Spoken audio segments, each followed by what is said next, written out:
नैब कराची जे वधीक हिकु सीनियर पैरासिक्यूटर इस्तीफ़ा ॾेई छॾी। नैब कराची जे वधीक हिकु सीनियर पैरासिक्यूटर उहिदे तां इस्तीफ़ा ॾेई छॾी आहे। नैब पैरासिक्यूटर R.D. कलोड़ो इस्तीफ़ा नैब चेयरमैन खे उमाणे छॾी। R.D. कलोड़ो 2010 खां नैब पैरासिक्यूशन में फर्ज़ सरअंजाम ॾेई रहियो हो। ज़रियनि मूजिबि हाई प्रोफाइल केसिस वापसि वठण लाइ नैब पैरासिक्यूटर दॿाउ जो शिकार हो। इस्लामाबाद में प्रेस कॉन्फ्रेंस कंदे मरियम औरंगज़ेब चयो आहे त इमरान ख़ान जे ख़िताब सां यकीन थी वियो आहे त खेसि का बि गोली नाहे लॻी। हुनखे रुगो इक़्तिदार वञण जो ॾुख पातो आहे ऐं इमरान ख़ान जो long March work from home में तब्दील थी चुको आहे। तोशाखाना वाच जे हवाले सां ॻाल्हियूं कंदे वफ़ाक़ी वज़ीर चयो त असांजी वाच असांखे वक़्तु ॿुधाईंदी आहे, पर इमरान ख़ान जी वाच संदसि औकात ॿुधाए छॾी आहे। मरियम औरंगज़ेब वधीक चयो त जॾहिं हरम शरीफ़ जे अक्स वारी वाच खे भुॻड़नि मुठ ते विकिरो कयो वियो, पंहिंजी हुकूमत में पंहिंजी ज़िद अना ऐं मर्ज़ी जी FIR दाख़िल न थी त हुकूमत खे ख़तम करे छॾियो। वज़ीराबाद में लॉन्ग मार्च दौरान कंटेनर ते मौजूद तहरीक इंसाफ़ जे चेयरमैन इमरान ख़ान मथां फायरिंग कंदड़ जवाबदार GIT खे हमले बाबति तफ़सील ॿुधाए छॾिया। इमरान ख़ान मथां हमले जी जांच लाइ ठाहियल गॾियल जांच टीम GIT जवाबदार नदीम खां जांच शुरू करे छॾी आहे। ज़रियनि मूजिबि हमले जे सबबनि बाबति तहरीक इंसाफ़ चेयरमैन इमरान ख़ान जी दावा ऐं जवाबदार जे बयान में तज़ाद आहे। जवाबदार नदीम GIT खे ॾिनल बयान में चयो आहे त मां अकेले ई हमले जी मनसूबाबंदी कई हुई। कंटेनर जे अॻियां पुलिस न हुजण सबबि साम्हूं अची फायरिंग कई। उन खां पोइ फरार थियण जी कोशिश कई, पर मूंखे पकड़ियो वियो।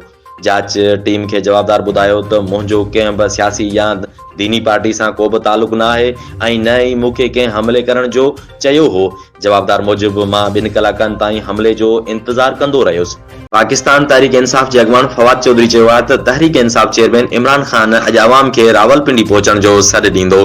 पाकिस्तान तहरीक इंसाफ़ जो लाहौर खां शुरू थींदड़ मार्च गुज़िरियल ॾींहुं जेलम पहुतो हो ऐं गुज़िरियल ॾींहुं chief justice Islamabad high court justice Aamir Farooq तहरीक इंसाफ़ जे वकील खे चयो हो त इस्लामाबाद में जलसे ऐं धरणे लाइ ज़िले इंतज़ामिया खे नई दरख़्वास्त ॾिनी वञे।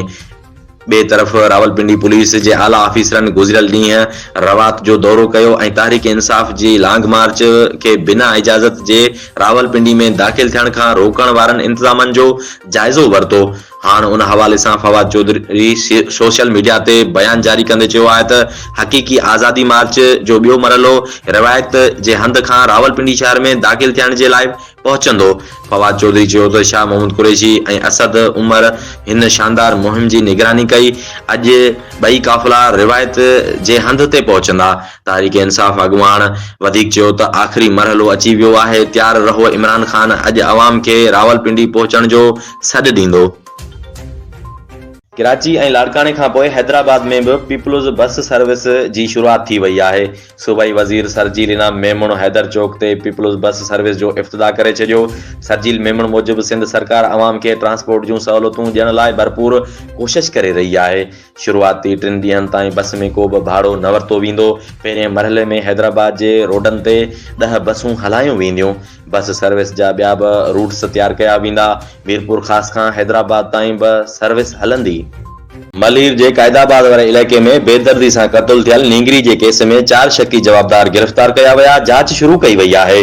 मासूम नींगरी जे मुबैना केस में लापरवाही करण ते क़ायदाबाद थाणे जो ASI ऐं वॾो मुंशी मुअत्तल थी विया। नींगरी जे वालिद मूजिबि मुंहिंजी न्याणी खे गुज़िरियल ॾींहुं बेदर्दी सां क़त्ल करे लाश गटर में उछलायो वियो। मुंहिंजी न्याणी चाचे जे घर वियल हुई, जेका वापसि न मोटी। गुज़िरियल ॾींहुं न्याणी जो तशद्दुद थियल लाश मिलियो। वाक़े में मुलवस जवाबदार वाउखा कया वञनि। सूबाई वज़ीर शैला वज़ीर मुतासिर ख़ानदान वटि पहुती ऐं वाक़े ते ॾुख जो इज़हार कयो। शैला रज़ा मूजिबि नींगरीअ ते वॾो तशद्दुद कयो वियो आहे। वाक़े में मुलवस जवाबदारनि खे गिरफ़्तार कयो वेंदो। SSP इरफान बहादुर पारां नींगरी जे क़त्ल केस जी जांच लाइ ॿीहर वाक़े वारे हंध जो जाइज़ो वरितो। SSP मलीर मूजिबि वाक़े जी जांच जारी आहे। 10 ॼणनि खे शक जे बुनियाद ते हिरासत में वरितो आहे। जवाबदारनि जा जुज़ा वठी चकास लाइ लेबॉरेटरी उमाणिया वेंदा। केस में ग़फ़लत करण ते SHO समेत 3 एहलकारनि खे मुअत्तल कयो वियो आहे। जांच में का बि कोताही बर्दाश्त न कबी। मुतासिर ख़ानदान खे इंसाफ़ ॾिनो वेंदो। वफ़ाक़ी घरू वज़ीर राणा सनाउल्ला समेत ॿियनि जवाबदारनि ख़िलाफ़ मंशात हथ अचण वारे केस जी ॿुधणी लाहौर जी दहशतगर्दी जे अंत वारी अदालत में थी, जंहिंमें राणा सनाउल्ला जो वकील फरहाद अली शाह हाज़िरी खां छूट जी दरख़्वास्त दाख़िल कई। दरख़्वास्त में मौक़िफ़ अख़्तियार कयो वियो आहे त राणा सनाउल्ला दिलि जी बीमारी में मुब्तला आहे, जंहिं सबबि डॉक्टरनि खेसि मुकमल आराम जो मशवरो ॾिनो आहे। अदालत राणा सनाउल्ला जे हिकु ॾींहं जी हाज़िरीअ खां माफ़ी जी दरख़्वास्त मंज़ूर करे।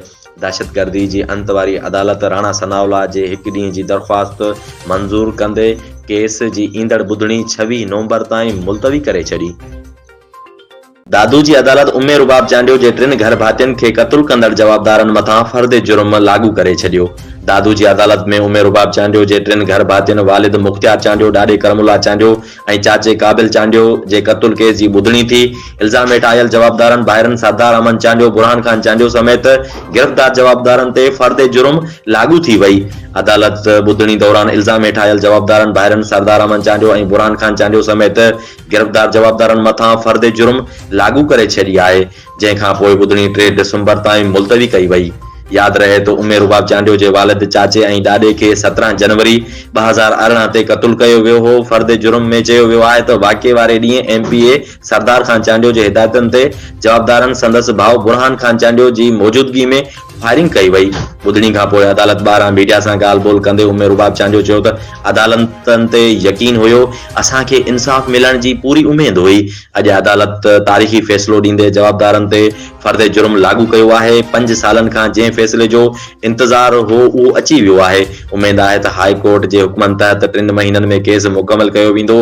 अदालती फ़ैसिले जी आजियां करियां थी। अॼोको फ़ैसिलो असांजी फ़तह ॾांहुं पहिरीं विक आहे। सरदार भाइरनि खे फाई जे फंदे ते लटकियल ॾिसां पई। होॾां इल्ज़ाम हेठि आयल सरदार अमन चांडियो ॾोह क़बूल करण खां इनकार कंदे चयो आहे त कूड़ा केस दाख़िल कया विया आहिनि। असां 5 सालनि खां कूड़नि केसनि खे मुंहुं ॾियूं पिया, अॻिते बि मुंहुं ॾींदासीं इंशाअल्लाह। सोभ असांजी थींदी। असांखे अदालती फ़ैसिलो क़बूल न आहे। अफ़सोसनाक ख़बर खां आगाह कंदा हलूं त टंडो मस्ती में फैज़वा स्टॉप ते ॾींहुं ॾिठे जो सरेआम लियाकत चीमा ते जवाबदार पारां चाकुनि सां हमलो। लियाकत चीमा सख़्त ज़ख़्मी अस्पताल मुंतक़िल कयो वियो, जिते टंडो मस्ती चाकुनि जे हमले में पंहिंजे साले हथां ज़ख़्मी थियल भेणी वियो। लियाकत चीमा ज़ख़्मियुनि जा सूर न सहंदे सिविल अस्पताल खैरपुर में फ़ौत थी वियो आहे। टंडो मस्ती पुलिस जवाबदार शाहज़ादो उर्फ़ घोड़ू खे गिरफ़्तार करे वरितो आहे। राब्तो करण ते SHO टंडो मस्ती हनीफ़ कोसो ॿुधायो त जवाबदार गिरफ़्तार करे वरितो आहे। फ़ौती जा वारिस थाणे ते ईंदा त केस दाख़िल कयो वेंदो। रहीम यार खान में भाउ मुबैना तौर ते पंहिंजी भेण खे क़त्ल करे छॾियो आहे। रहीम यार खान पुलिस मूजिबि नारी इशरत बीबी जे क़ातुल खे गिरफ़्तार कयो वियो आहे। वाक़ियो CTC डिवीज़न थाणे रहीम यार खान जी हद में पेश आयो। ॿिए पासे नवाबशाह जी मेहरान कॉलोनी में नौजवान क़त्ल लाश अस्पताल मुंतक़िल कयो वियो। मेहरान कॉलोनी में जवाबदारनि गोलियूं हणी नौजवान खे क़त्ल करे छॾियो। क़त्ल थियल 35 वरहनि जे अली खान राहू जो लाश अस्पताल मुंतक़िल कयो वियो। पुलिस मूजिबि अली खान राहू खे क़त्ल कंदड़ जवाबदार घर खाली करे फरार थी विया आहिनि। IG इस्लामाबाद तफ़सीली रिपोर्ट इस्लामाबाद हाई कोर्ट में जमा कराए छॾी आहे, जंहिंमें तजवीज़ ॾिनी वई आहे त कंहिं बि क़िस्म जे निशान खे नज़र में रखंदे तारीख़ इंसाफ़ खां माली ज़मानत वरिती वञे। तारीख़ इंसाफ़ जे लॉन्ग मार्च में एहतजाज जे हवाले सां IG इस्लामाबाद तफ़सीली रिपोर्ट इस्लामाबाद हाई कोर्ट में जमा कराए छॾी आहे। रिपोर्ट में तारीख़ इंसाफ़ चेयरमैन इमरान खान खे पेश ईंदड़ ख़तरनि बाबति थ्रेड अलर्ट जो रिपोर्ट जो हिसो बणाईंदे ॿुधायो वियो आहे त तहरीक इंसाफ़ 25 मई ते पंहिंजे यकीन ॾियारण बावजूदि भञकड़ी करे चुकी आहे। उन हवाले सां अली अमीन गुंडापुर ऐं ॿियनि तारीख़ इंसाफ़ अॻवाननि जा चिड़ ॾियारींदड़ बयान बि रिपोर्ट जो हिसो आहिनि।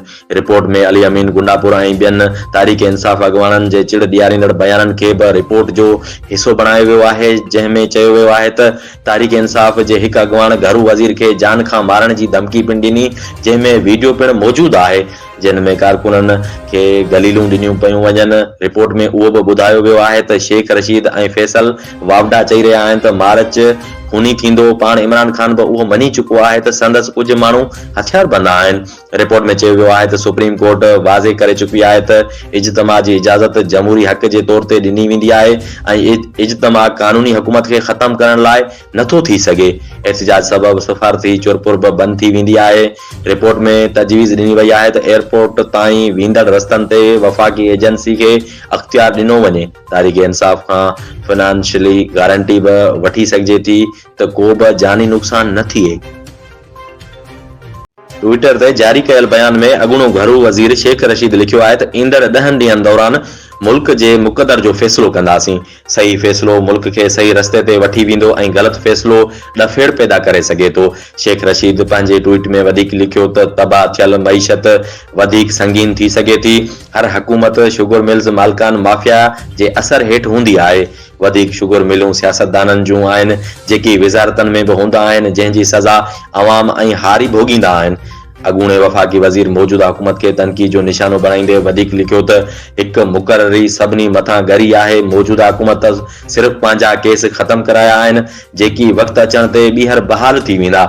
शेख रशीद वधीक चयो त मुल्क में महांगाई 3% वधी वई आहे। अवाम हाणे बिजली ऐं गैस जा बिल बि नथी ॾेई सघे। 7 महीननि जे 77 वज़ीरनि जी हुकूमत न अवाम वटि वञी सघे थी ऐं न ई मसइला हल करे सघे थी।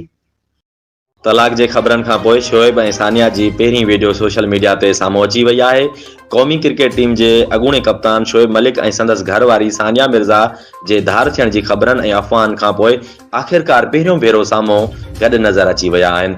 स्टार जोड़ी जे नए ईंदड़ शो जी शूटिंग सीट जूं तस्वीरूं ऐं वीडियोज़ सोशल मीडिया ते वायरल थी रहियूं आहिनि जंहिंमें सानिया ऐं शोएब खे हिक ॿिए सां गॾु सीट ते मुख़्तलिफ़ पोज़ हणंदे ॾिसी सघिजे थो।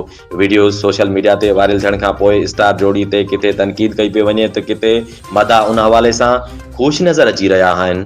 सोशल मीडिया ते हिकु मदाह तबसरो कंदे लिखियो आहे त छा तलाक जूं अफ़वाहूं सिर्फ़ शो जे सुठे TRP लाइ हुयूं। जेकॾहिं तलाक जूं ख़बरूं कूड़ियूं आहिनि त उहो ॿुधी सुठो लॻो। मदाह लिखियो त उहा सभु सचाई आहे या असांखे चरियो कयो पियो वञे। ॿिए तरफ़ लिखियो वियो त अल्लाह जोड़ी खे सलामत रखे। कंहिं तलाक जे ख़बरनि खे नए शो लाइ पब्लिसिटी असिस्टेंट करार ॾेई छॾियो। यादि रहे त गुज़िरियल ॾींहुं शोएब मलिक तरफ़ां पंहिंजी घरवारी सानिया मिर्ज़ा खे सोशल मीडिया ते सालगिरह जी मुबारकबाद ॾिनी वई हुई पर सानिया मिर्ज़ा उन जो को बि जवाबु न ॾिनो हो। थैंक यू त परे जी ॻाल्हि पर पैगाम खे लाइक बि न कयो वियो। शोएब ऐं सानिया जी शादी अप्रैल 2010 में थी हुई जंहिं मां हुननि जो हिकु 4 सालनि जो पुटु बि आहे।